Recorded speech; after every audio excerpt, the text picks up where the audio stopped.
All right, here we go. Let's get to it. Get into business. So we'll keep this flow style this week, unless you guys want to switch it up. So we've been lately. We've been doing the flow style, meaning that we do two exercises, go to the next two exercises, and on down the line till we finish 6 to 8 or whatever not exercises. That's flowing. The other version that we may do next week, unless you want to switch and do this week, let me know, is kind of a stacked style, meaning that you will complete all rounds of each exercise before moving to the next round, before moving to the next round, before moving to the next round. So you'll have all three segments of one pairings of exercises done to kind of stack those together. So how we have the weight progressions, we start off with a lightweight, medium, then heavy is how we've been going, or how I should have explained it if I didn't. So each round you would progress up in your weight. So for this first exercise, we're going to have kind of like a Cobra. There are no weights involved, but the Cobra push-up that we're going to do, we're going to go up in increments of 5 instead of 10. Instead of 10, 20, 30, we're going to go 5, 10, and 15, just for time's sake. Everything else, we'll try to keep the rhythm of 10 reps, 20 reps, 30 reps each round. So the flow style will be kind of how I explain it. But you can set up to either do the flow or the stacked style of the exercise. Now, I'm going to do that either way next week. More than likely next week I was going to explain the stack style to be our effort, just because I think it's more challenging just right before we get in those calories. But each week that we do exercises, you can either flow through it or stack it. I believe it should work out the same way, except for just exhausting muscle tissue without a break from the same movement pattern. At any rate, here we go. So as I described, we're going to go into a Cobra stretch, little dynamic flexibility, lower back, with a Cobra push-up. And so that push-up we're going to do for 5 reps. So starting in a full plank position. I'm crashing back here. So full plank position, I'm just going to sink my lower back down, not allowing my legs to touch. Got a slight pause, then come down to where your knees touch, and then give me my push-up. And as soon as you lock out, extend your knees again, knees straighten up, and then round your back. So it's kind of like I'm rounding through that Cobra position, coming up, straighten my legs, and then I'm rounding my ribs down to my back to flatten my back. And coming up and down, like so.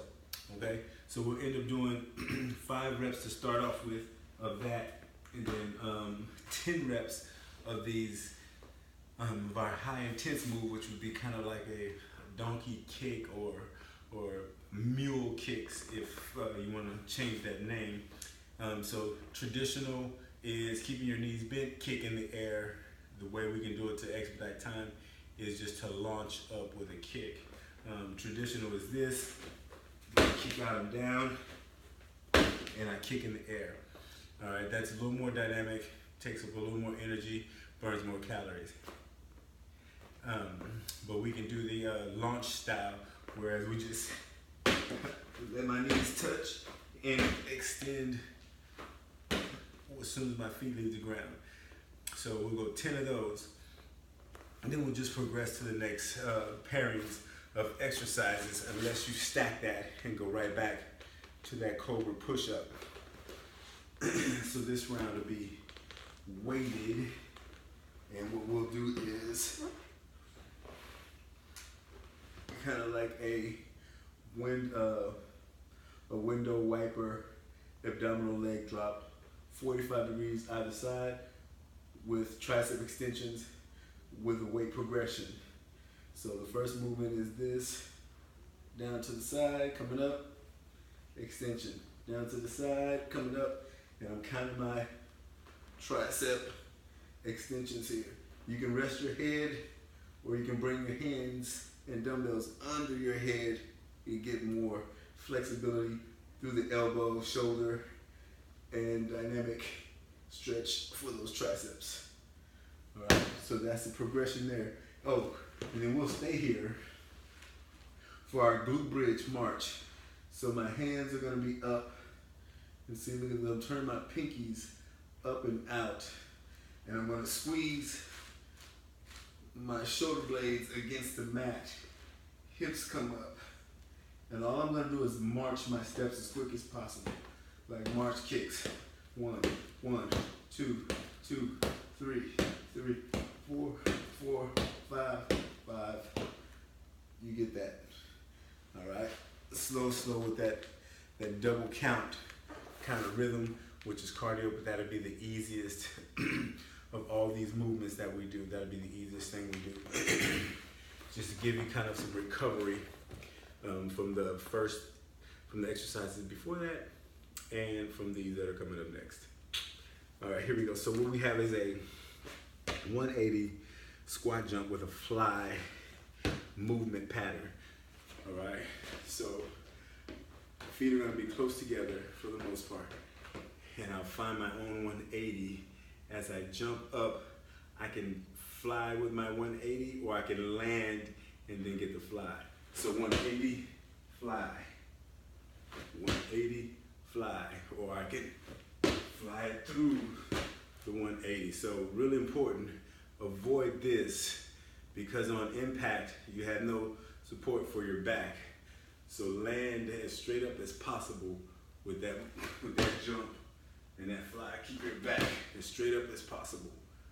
There you go. The more you push your knees forward, the more straight your back will be on that movement. So your 180s are gonna kill, especially when you increase the weight progressions here. You can start from 5 pounds, 10 pounds to 15 pounds and just determine if it's too heavy or not. Just to get a little bit of movement, just to fly. It doesn't have to be lateral necessarily on that on this movement pattern per se. Okay, so staying in the same sequence of side to side, what we're gonna do is a kind of a lateral lunge windmill to go with that. So we're gonna lunge and keep my outside leg straight, side raise, still working that deltoid, that shoulder, coming up and touching, and I can see that we've done something pretty familiar to this. And you can get the rhythm and speed that you want. And on that, for time's sake, it might take a while, so we'll just count every rep each side. We won't do a double count on that particular move. All right, so the last pairings will be weighted to start with. Same move though, one weighted, one non-weighted. So it will be a deadlift with a press up. Okay, so here's my motion for my deadlift. Coming straight up, pressing my arms up, same way. Just like so, keeping your hips 90 degrees right here, flat back. You don't have to touch the ground because your back will round. You can go mid-shin for that depth, then press up. All right, and drop those weights.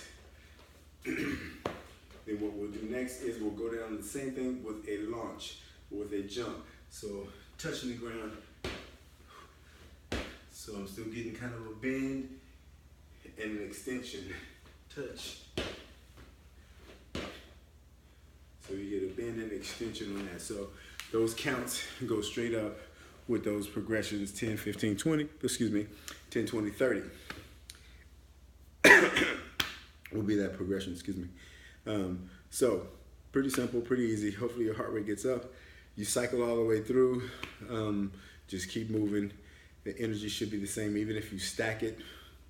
Just give yourself a break before you go to the next set of pairings, maybe about a minute and a half, and then blend right to it, unless you're feeling really, really enthusiastic. Then just keep going, no break. It benefits you on time. All right, so let me know. Peace.